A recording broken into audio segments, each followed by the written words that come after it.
Nate Pearson? I was about to say, another guy I like is Nate Pearson. So I remember Dan Schulman telling me, he's like, wait till you see Nate Pearson. This guy's unbelievable. 6'6", 250. 28th overall pick by the Jays, the number 6 overall prospect on MLB.com. He's the top prospect in the Jays system. He's got an 80 grade fastball. That's right. It's a 20 to 80 scale. His is as good as it gets according to MLB.com. Al, what do you like about Pearson? Well, look, I mean, the fact that you just alluded to the 80 fastball. I mean, this is the first thing that you look at it. Big dude, 6'6", first rounder, as you say. How are you not impressed with a nice, clean delivery for the most part, and he's coming at you? The issue here is a guy that knows he's got a great fastball, which he does. I mean, he's coming at you. He's starting to sprinkle some more changeups, but it's primarily this right here. But I did a breakdown earlier, or last year in August.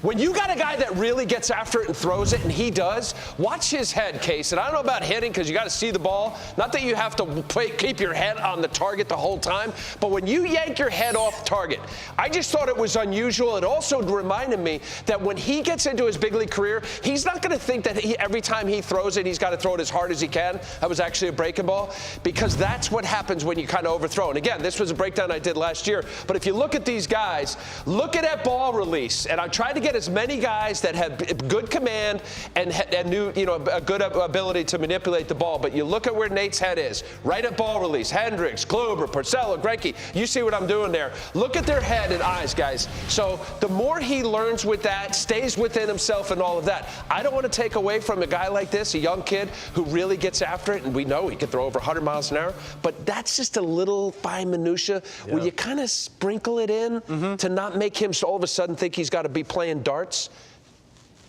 He's only going to get better. Yeah, there's no question. And speaking of, let's bring him in right now. Nate Pearson. There we go. Pleasure to bring him in right now. Were you watching that? Yeah. I was taking notes. That's what I was doing. You're all right, big man.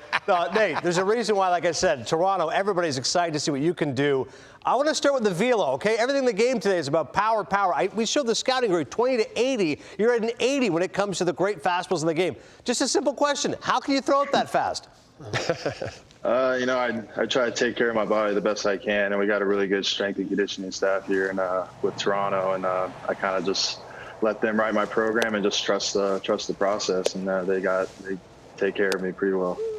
Nate, hey man, it's Sean Casey. This is a fun time to be part of this organization. We see all the young prospects, you guys, and I mean now they're big leaguers with Biggio and Vlad and Bo and all those guys. But you're right in that mix as a guy that can be at the top of the rotation. What excites you about the next couple of years here with the Blue Jays?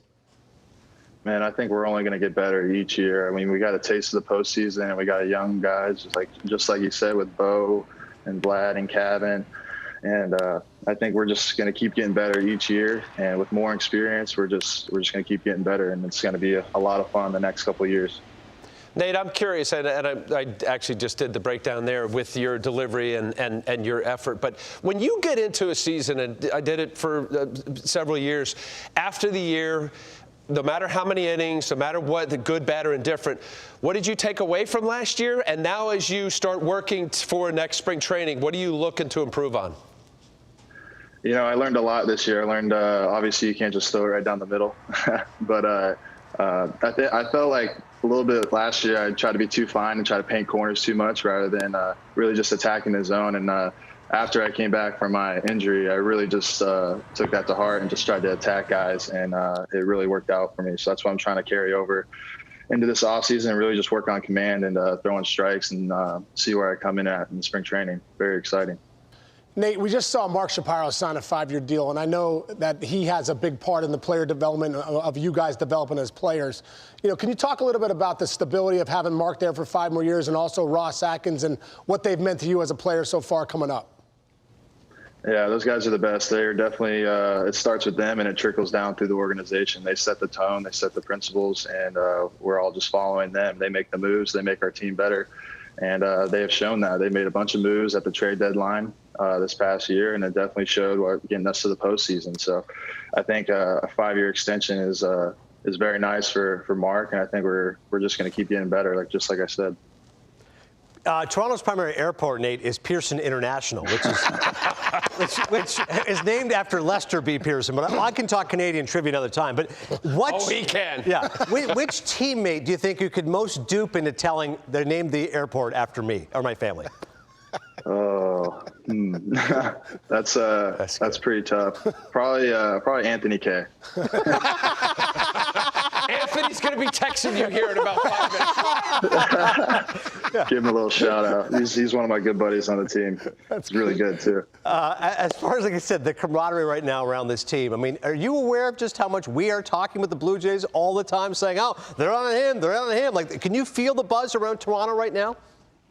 Yeah, we see all the stuff on social media about who's coming to visit the complex and trade rumors and all that, and it's exciting. I hope some of the stuff comes true and we just keep getting better. But I try not to dive too much into it because we don't know exactly what's going to happen, and kind of let Mark and Ross kind of make those decisions, and we just show up ready to compete with whoever's on the team. Hey, Nate, not only Toronto for Adnan, but he'll tell you the best breakfast in Dunedin. That's his second home, right, Adnan? Absolutely. And listen, be good to that Toronto media, okay? Dan Shulman, Arash Madeda, all good guys, okay?